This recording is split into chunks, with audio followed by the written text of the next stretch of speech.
का आभार कि आपने मुझे सत्र 2024-25 के बजट की चर्चा में बोलने का अवसर प्रदान किया। माननीय सभापति महोदय, आपके माध्यम से मैं माननीय मुख्यमंत्री भजनलाल जी शर्मा तथा वित्त मंत्री का कार्य देख रही हमारी आदरणीय दिया कुमारी जी का हृदय से आभार, जिन्होंने मेरे विधानसभा क्षेत्र में लंबे समय से चलती आ रही मांगों को पूरा करते हुए निवाई को उप जिला अस्पताल, निवाई में राजकीय पॉलिटेक्निक महाविद्यालय तथा पीपलू उपखंड के नगर पालिका और कृषि मंडी की सौगातें दी तथा डोडवाड़ी से बोरदा सड़क का मय काजवे निर्माण के लिए 25 करोड़ की सौगात दी।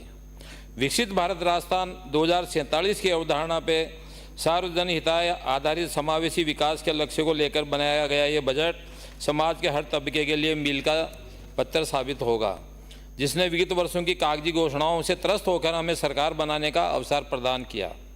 यत्र नार्यस्तु पूज्यते रामन्ते तत्र देवता की सोच रखने वाले हमारे देश के तीसरी बार माननीय प्रधानमंत्री जी की सरकार बनना इस बात को परिलक्षित करता है कि हमारे देशवासियों को लोक लुभावना वायदु से नहीं वरन बुनियादी सुविधाओं के साथ सुशासन, गरिमामयी धरोहर, संरक्षण, राष्ट्रीय एकता, सतत और सुनियोजित विकास से सरोकार है। माननीय सभापति महोदय, आपके माध्यम से मैं मुख्यमंत्री जी तथा उप मुख्यमंत्री महोदया को धन्यवाद ज्ञापित करना चाहूँगा कि इस बजट में सामाजिक व आर्थिक रूप से वंचित वर्गों, महिलाओं, बुजुर्गों, मेरे पेंशनर साथियों, किसानों, लघु उद्यमियों तथा बड़े उद्योगपतियों तथा युवा वर्ग के सभी को महत्व देकर आपने बाबा साहब भीमराव अंबेडकर जी की संकल्पनाओं को साकार करने का प्रयास किया।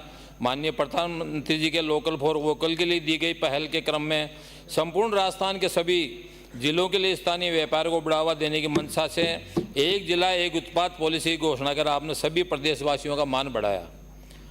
राजस्थान पर्यटन विकास बोर्ड का गठन होने के साथ राजस्थान के पर्यटन को बढ़ावा मिलेगा तथा स्थानीय लोगों को रोजगार के नए अवसर प्रदान होंगे, जिसमें विगत 5 वर्षों में फैली बेरोजगारी पे अंकुश लगता हुआ दिखाई दे रहा है।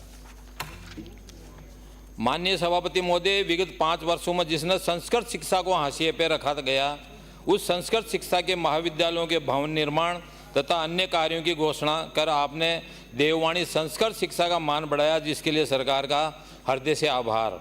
विगत वर्षों में देवस्थान विभाग के नाम पे केवल कागजी कार्रवाई होती रही। आपने खाटू श्याम मंदिर जी के मंदिर के लिए भव्यता प्रदान करने के लिए 100 करोड़ की राशि का प्रावधान किया, उसके लिए आपका हार्दिक आभार। माननीय सभापति महोदय, इस बजट में ये जानकर हर्ष हुआ कि हिंदू त्योहारों पर तथा होली, दिवाली, शिवरात्रि, रामनवमी को प्रदेश के लगभग 600 मंदिरों में विशेष साज सज्जा पे 13 करोड़ रुपए का व्यय किया जाएगा, जिससे हमारे त्योहारों को अधिक भव्यता से मनाया जा सकेगा। माननीय सभापति महोदय, आपके माध्यम से मुख्यमंत्री जी से निवेदन करना चाहूँगा कि आपने मंदिर व धार्मिक स्थलों के विकास कार्यों को बजट में जोड़ा। माननीय सभापति महोदय, आपके माध्यम से मुख्यमंत्री का ध्यान मेरे विधानसभा क्षेत्र की मुख्य मांगों की ओर आकर्षित करना चाहूँगा। मेरे विधानसभा क्षेत्र में नटवाड़ा में स्थित प्राचीन बद्रीनाथ जी का मंदिर के विकास कार्यों को भी बजट में जोड़ने की कृपा करें। निवाई में केंद्रीय बस स्टैंड, राहोली में उप तहसील तथा उप तहसील दत्तवास को तहसील में कर्मोन्नत करने, निवाई में रक्तांचल पर्वत के पीछे भूमि को सेंट्रल पार्क के रूप में विकसित करने, राजकीय सामुदायिक स्वास्थ्य केंद्र में पीपलू में सैया 30 से बढ़ा के 100 करवाने, राहोली व पीपलू में राजकीय महाविद्यालय खोलने का और विज्ञान संकाय शुरू करवाने में, इसके लिए मैं आपसे आपके माध्यम से निवेदन करता हूं। निवाई विधानसभा क्षेत्र में राजीविका के CLF जिनको सरकार की ओर से कार्यशाला की स्वीकृति प्रदान की जाए ताकि SHG की महिलाएं समूह में संबंधित गतिविधियां कर सकें।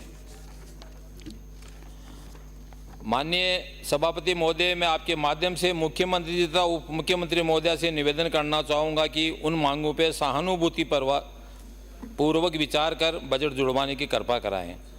माननीय सभापति महोदय, सर्वजन हिताय सर्वजन सुखाय के ध्येय को लेकर बनाए गए बजट के लिए विधानसभा क्षेत्र की जनता की ओर से आपका हार्दिक आभार।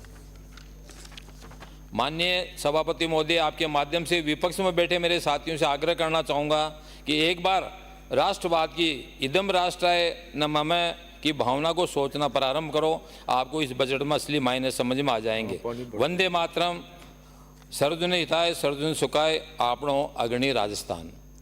सभापति महोदय, मैं पहली बार इस विधानसभा में चुन के आया हूँ और मैं जो विपक्ष में बैठे वो भी कई लोग हैं जो मेरी तरह पहली बार आए हैं, तो कम से कम आचरण इस तरह का हो कि कम से कम किसी बात को कह रहे हैं तो उसको सुने, उस पर विचार करें, हम लोगों को सीखने का मौका प्रदान करें, चाहे पक्ष हो चाहे विपक्ष हो।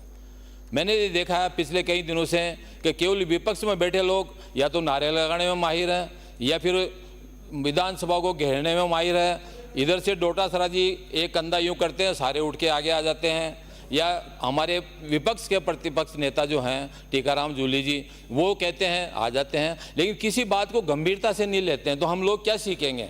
मैं हूँ चाहे विपक्ष वाले हों, हम लोग क्या सीखेंगे? इसलिए मेरा विपक्ष से निवेदन है कि किसी भी बात को सीखें, अच्छी बात करें, और जो राजस्थान के अग्रणी राजस्थान बनाने में हम लोग सहयोग कर रहे हैं, आप भी उसमें सहयोग करें। बहुत बहुत धन्यवाद। भारत माता की।